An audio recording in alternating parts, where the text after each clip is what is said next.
They made me cook, serve, and clean for my own farewell party. Mid-toast, my husband announced our divorce, said I wasn't polished enough for his rising status. I just smiled. The next morning, something arrived in the mail. By evening, the same people who mocked me were calling, pleading, apologizing.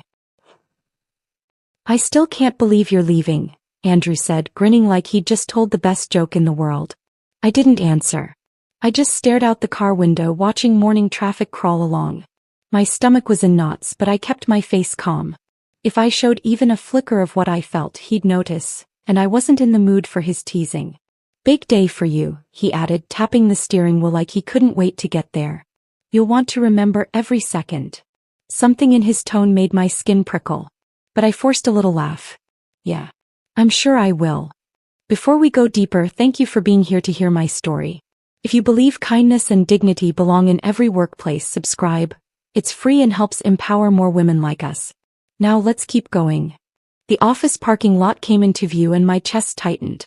It looked the same as always, rows of cars, neat hedges, glass doors reflecting the sun, but today it felt heavier somehow. Like the building itself knew what was waiting for me. Inside, the air was cool and smelled faintly of disinfectant. I walked through the familiar halls, my heels clicking against the floor, and caught the faintest shift in atmosphere. Conversations paused as I passed. Smiles seemed too quick, too tight. "Morning, Taylor," one coworker said as she walked by, her voice cheerful but her eyes darting away. "Morning," I replied, giving her the same polite smile I'd worn for years. At my desk, a stack of paperwork sat like it had been waiting just for me. Even on my last day, no one spared me the mundane tasks. I slipped off my coat, logged in, and began sorting emails. But I couldn't shake the feeling that something was off. From across the room, a group of colleagues whispered behind their hands. One of them glanced my way, then quickly turned back. "Does she know? Andrew's really doing it. She's going to be so." The rest was lost in a low murmur as I turned back to my screen. My fingers hovered over the keyboard, stiff and cold. Andrew strolled past my desk not long after, whistling under his breath. He leaned down, his cologne sharp in my nose. "Don't eat too much at lunch," he said quietly. "You'll want room for later." I blinked at him. "What does that mean?" His grin widened. "You'll see." I wanted to press him, but something in his eyes told me not to. So I went back to my work, though my mind couldn't stay on it. By noon, Andrew's voice boomed across the office. "All right, everyone. Break room. Time to send Taylor off in style." Chairs scraped back, chatter filled the air. Some people looked excited. Others avoided my gaze. I trailed behind them, heart thudding. Maybe they'd bought a cake. Maybe there'd be a speech or a little card signed by everyone. Nothing fancy, I wasn't expecting that. Just something kind. When we reached the break room, Andrew spread his arms dramatically. "This is it, folks. The grand farewell." I waited, a flicker of hope sparking in my chest. Then he said it. "Taylor, we decided you should spend your last day doing what you're best at, taking care of us. You're going to cook, serve, and clean for your farewell party." The room erupted with laughter. My mouth went dry. "Wait, what?" Andrew stepped closer, smirking. "Come on. Don't be shy. You've always been so good at helping out. This is your time to shine." Someone handed me an apron. "Go on, Taylor," a voice said. "We're starving." Heat burned my cheeks. My hands stayed at my sides. "You're serious?" "Of course." Andrew chuckled. "Tradition, remember? We give every departing team member a special send-off. This is yours." A few people shifted uncomfortably. Most just watched, waiting. I thought about saying no. About throwing the apron back in his face. But I didn't. Years of being quiet, agreeable, dependable, those habits were hard to break. So I took the apron and tied it around my waist. "That's our Taylor," Andrew said. "Always a team player." The laughter started again. I turned to the counter, hands trembling as I picked up a knife. I tried to block out the voices, but they still reached me. "She's actually doing it. Unbelievable. This is too good." Every word felt like a slap. But I kept chopping vegetables, kept stirring pans, kept plating dishes like my life depended on it. Behind me, Andrew raised his glass. "Here's to Taylor, the most dependable employee we've ever had." The sarcasm in his voice was razor sharp. I smiled. Or at least I think I did. My face felt numb. Not a single person offered to help. Not one. When I finally set down the last plate, my arms ached. Andrew clapped me on the back. Well done. Now don't forget to clean up. The laughter that followed was louder this time. But I didn't cry. Not yet. The clatter of forks and muffled laughter filled the break room as I stood frozen, clutching the apron in my hands. My fingers were stiff, clammy against the cheap fabric. For a moment I thought I could still save face. I could toss the apron back on the counter and walk out. No one could make me do this. But then I looked around the room. 15 pairs of eyes stared back, some wide with curiosity, others glittering with poorly masked amusement. A few darted away when I met their gaze, but no one said a word. Not a single voice rose to stop what was unfolding. Andrew's smirk deepened. Come on, Taylor. Don't be shy now. You've always been the caretaker. Let's make this farewell truly unforgettable. My throat felt dry. I wanted to speak, to tell him this was wrong, that I wasn't a prop in his little show. But my voice wouldn't come. It was as if all those years of biting my tongue had trained me too well. So I slipped the apron over my head. There's our Taylor, someone said with a laugh, and a ripple of chuckles followed. As I tied the strings at my back, my mind spun. Was this a prank? A cruel inside joke I was never meant to understand? Or was this just Andrew's idea of humor?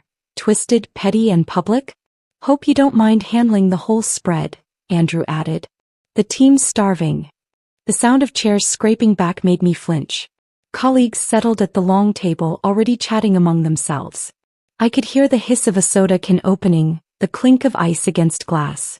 I moved to the counter, scanning the ingredients laid out. A carton of eggs. A bag of rice. Packs of chicken thighs still in their shrink wrap.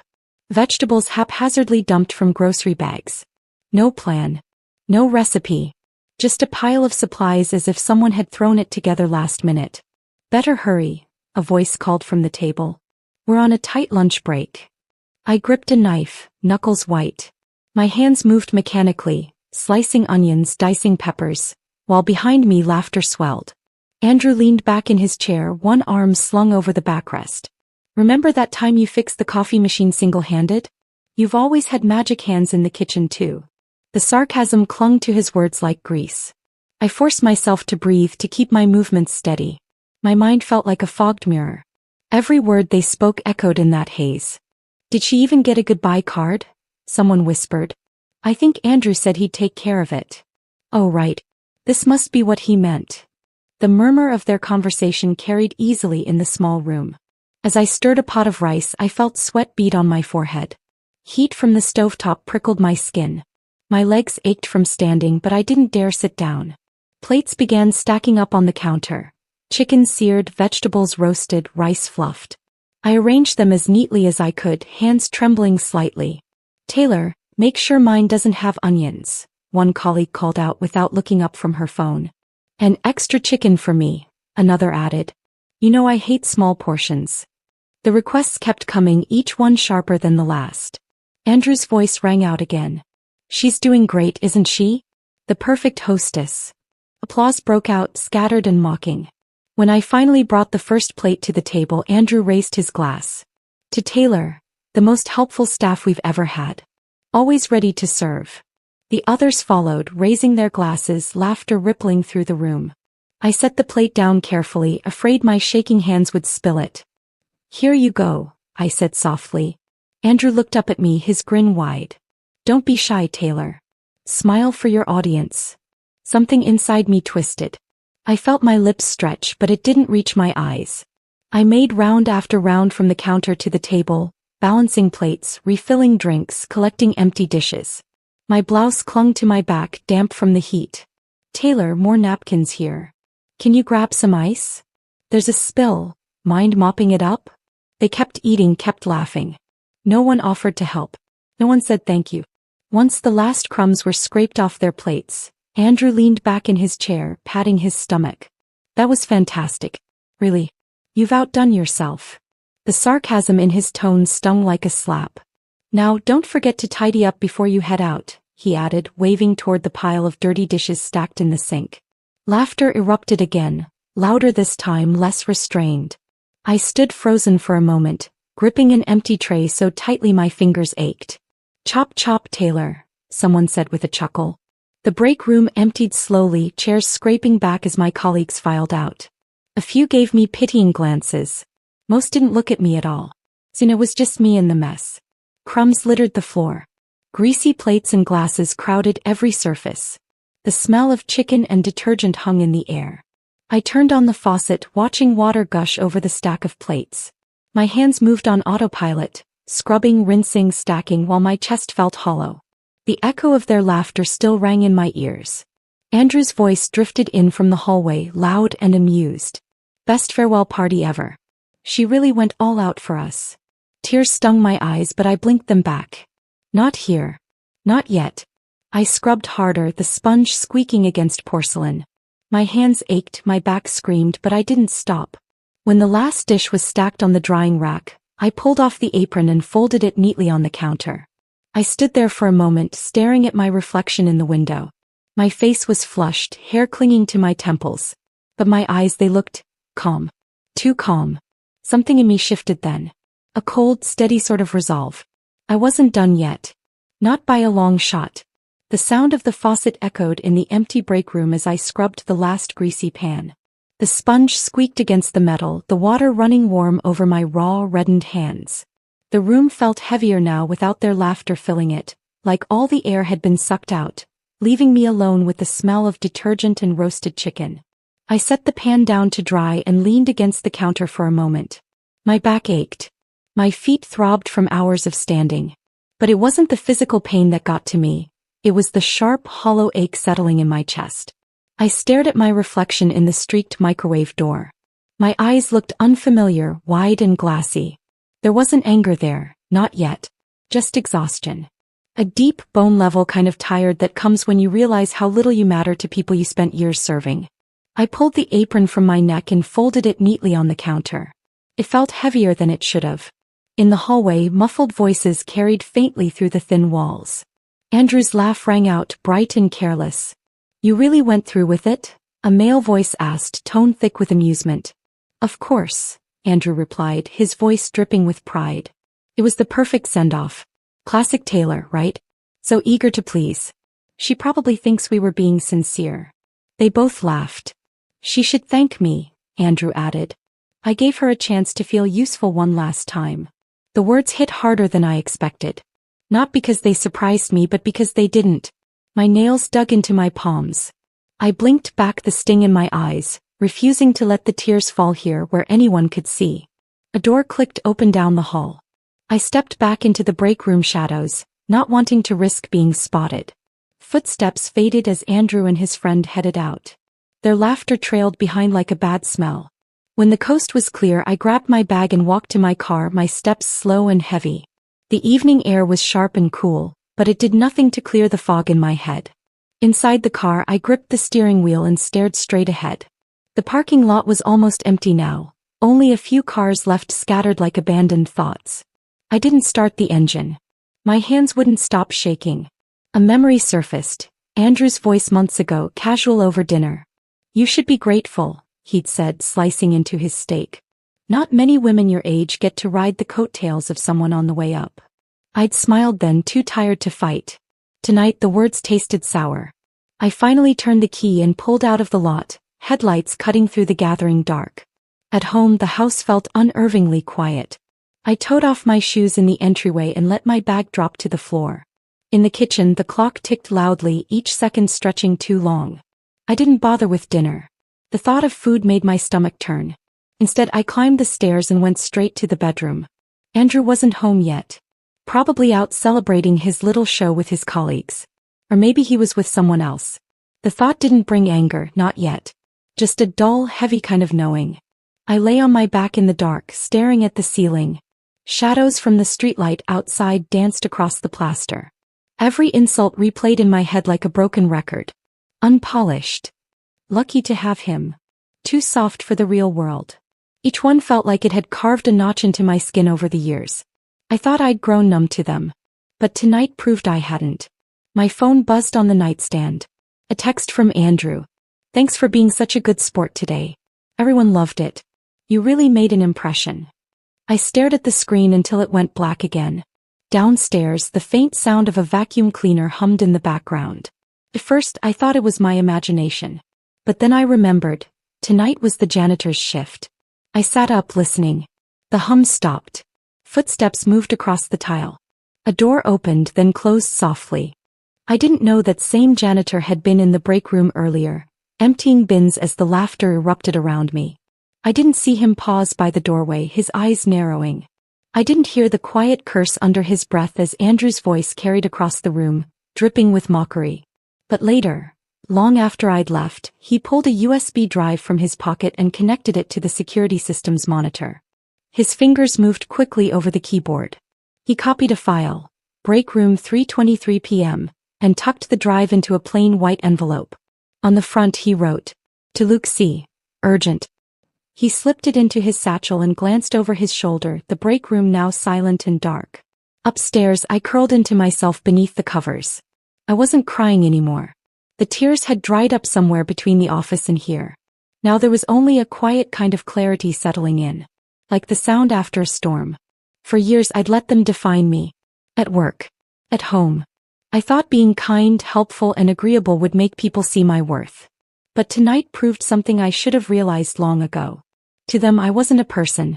I was a convenience. And something deep inside me whispered, soft but certain. That's over now. The morning light streamed through the blinds in thin, pale ribbons. I sat at the edge of my bed, staring down at my shoes. My fingers fumbled with the laces as if they belonged to someone else. Each knot felt clumsy, my mind still fogged from a sleepless night. Downstairs, the faint clink of keys and the low whir of the coffee machine reminded me Andrew was already up. I could hear him humming, a carefree tune that felt almost mocking now. "You heading in early too?" he called out as I came down the stairs. "Yeah," I said, my voice steady despite the tightness in my chest. He flashed me a grin over his shoulder, coffee mug in hand. "Good luck today. You've got one last shift to shine." I didn't reply. The drive to the office was quiet. For once, Andrew didn't fill the silence with his usual self-congratulating chatter. Maybe he was still half asleep. Or maybe he was replaying yesterday's farewell in his head and enjoying the memory. At the parking lot he hopped out, smoothing his tie. "See you inside." I watched him stride ahead, shoulders back, every step screaming confidence. The office felt different. Not visibly so. People still sat at their desks, fingers tapping keyboards, phones ringing in sharp bursts. But there was a charge in the air like static before a storm. I walked to my desk, head down. A few colleagues glanced up. Their expressions were strange, tight-lipped, wary. One woman looked like she wanted to speak but thought better of it and turned away. I sank into my chair and busied myself with shutting down my inbox. It was my last day and I just wanted to get through it quietly. Half an hour later my phone vibrated. Unknown number. "Taylor? This is Luke Collins."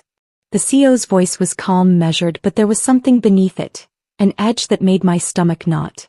"I need you in my office," he said. "Right now." My first instinct was panic. Had I done something wrong? But I hadn't. I'd spent years walking on eggshells, never stepping out of line. "Of course," I said, forcing my voice not to waver. As I stood, eyes followed me. Whispers stirred in my wake like a breeze through dry leaves. Luke's office sat at the end of a long hall lined with frosted glass panels. I'd only been there once before, years ago, to drop off signed HR forms. Today the door stood ajar. "Come in," Luke called before I could knock. He was standing by the window, hands clasped behind his back. His tall frame cut a sharp silhouette against the sunlight. "Taylor," he said, turning to face me. His eyes, usually warm in company photos, were cold now. Focused. "Sir," I managed, my palms damp. "Sit." He gestured to a chair. I lowered myself onto the edge, fingers twisting in my lap. He didn't speak immediately. Instead he tapped a key on his laptop. The screen came alive and I saw my own hunched figure, apron tied clumsily around my waist. The break room. Yesterday. Voices carried across the speakers. Laughter. Sarcasm. Andrew's voice, loud and clear. She should thank me for letting her feel useful one last time. I stared at the screen, my throat thick. "I don't want to make you relive this," Luke said evenly, but I had to understand the full picture. I nodded, unable to speak. He closed the laptop and sat across from me. For a moment he just studied me like he was weighing what to say next. I built this company on the idea of respect, he said finally. What I just watched violates everything we stand for. I opened my mouth but no words came out. Andrew thought this was funny? Luke's jaw tightened. And your colleagues, none of them intervened. They didn't, I said softly. His eyes softened slightly. Taylor, I'm deeply sorry. A knock at the door interrupted us. Come in, Luke said sharply. A young assistant stepped in holding a stack of printed emails. These just came in, sir. From staff. Luke took them with a nod. He flipped through quickly, his expression unreadable. Apologies, he murmured. All of them. Seems they've realized their mistake. I blinked. Apologies. He looked at me directly. After I sent my email this morning informing them their jobs depended on it. My heart thudded. You've what? He leaned back slightly, steepling his fingers. At 10 a.m. I sent a company-wide memo. I said every employee involved in yesterday's incident had until noon to deliver a personal apology in my office, or hand in their resignations. I stared at him. They humiliated you, Taylor. They betrayed the culture I've worked to create. That won't stand. Outside the office I heard raised voices. Someone was crying. The assistant returned with more printed apologies. It's chaos out there, sir. HR is fielding calls non-stop. Good, Luke said simply. He looked at me again. I'm not asking for your forgiveness on their behalf. That's up to you. But I won't let this slide. I swallowed hard. I don't know what to say. You don't have to say anything, he said. But I'd like you to stay until noon. Then we'll address this together. Address it. He gave a small, sharp nod. Publicly. As I left Luke's office, the atmosphere outside was charged. Colleagues stood in small, nervous clusters. Some avoided my gaze. Others looked at me like they wanted to speak but couldn't. Andrew wasn't among them. In the break room I heard someone whisper, "Did you see the email? He's furious." "He's going to fire Andrew," another voice replied. I kept walking head high though my legs felt like jelly. For the first time in years I wasn't invisible. The air in Luke's office was so thick I could almost taste it. Stale, heavy, clinging like humidity before a thunderstorm. 15 people stood pressed against the far wall, shoulder to shoulder, their eyes darting nervously as I stepped inside. Some stared down at their shoes. Others fidgeted with their sleeves. One man kept rubbing his palms together, the faint squeak of his skin breaking the silence.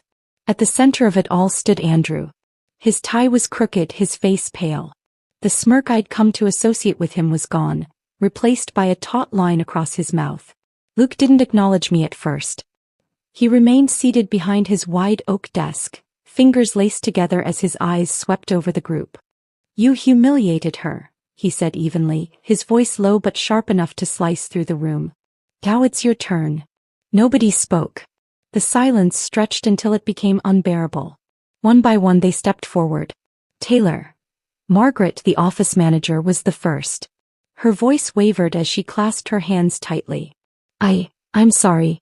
I should have said something yesterday. It wasn't right. None of it was. Her words felt rehearsed, like someone practicing lines before a play. Next came Daniel, the young intern who'd laughed the loudest during my so-called send-off. His cheeks were flushed. "I'm really sorry, Taylor. I didn't mean to, well, I didn't think. I just went along with the crowd. The phrase stung more than I expected. As each colleague stumbled through their apologies, I felt no warmth, no sense of relief. Their words were hollow, born not of guilt but of fear. I watched them the way one might watch a play, detached, observing actors in a story they barely understood. Finally, Andrew stepped forward. He didn't look at me. Not at first. His hands were shoved into his pockets, his jaw tight. "Taylor," he began, his voice lower than usual. I'm sorry. I didn't mean. Didn't mean what? Luke cut in, his tone like steel striking concrete. Andrew blinked, caught off guard. "I didn't mean to humiliate her. I thought." "You thought?" Luke's voice rose slightly. "You thought making an employee cook, serve and clean for her own farewell party was, what? Team building? A joke." Andrew swallowed hard. "It was meant to be light-hearted." "Light-hearted?" Luke leaned forward, his eyes narrowing. Watching her scrub plates while you all laughed felt light-hearted to you? Andrew's silence was answer enough. Luke straightened, his expression hardening. Andrew, you've undermined this company's values, humiliated a colleague and failed as a leader. Effective immediately, you're demoted. You'll take over Taylor's old role. A collective gasp rippled through the room. Luke's gaze didn't waver. Let's see how well you handle being invisible. Andrew's head jerked up, shock flickering across his face. Sir, please. No, Luke's tone left no room for argument. You'll report to the new department head starting Monday. And if I hear so much as a whisper of this behavior again, you won't have a job to come back to. Andrew's lips parted like he wanted to protest, but no sound came out. He glanced at me then, just for a second before dropping his gaze. The others shuffled awkwardly. No one dared speak. Luke looked at me. His eyes softened slightly. Taylor, I know words can't undo what happened. But you deserve to hear these apologies face to face. I met his gaze and nodded once. Do you want to say anything? He asked gently. I turned to face the group. 15 pairs of eyes stared back, some glistening with tears, others dull with shame. For years I'd been the quiet one. The one who kept her head down, who smoothed things over, who stayed invisible because it was easier than being seen. But today I wasn't invisible. You all showed me who you are yesterday, I said, my voice steady. And I'll never forget it. A few lowered their heads. One woman sniffled softly. You didn't just stand by, you laughed. You joined in. You made me feel like I didn't matter. And the worst part is, I expected it.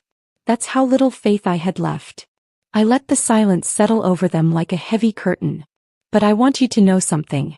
This isn't about revenge. It's about respect. I hope, truly hope, you learn to treat the next quiet one better than you treated me. Luke nodded, a flicker of approval crossing his face.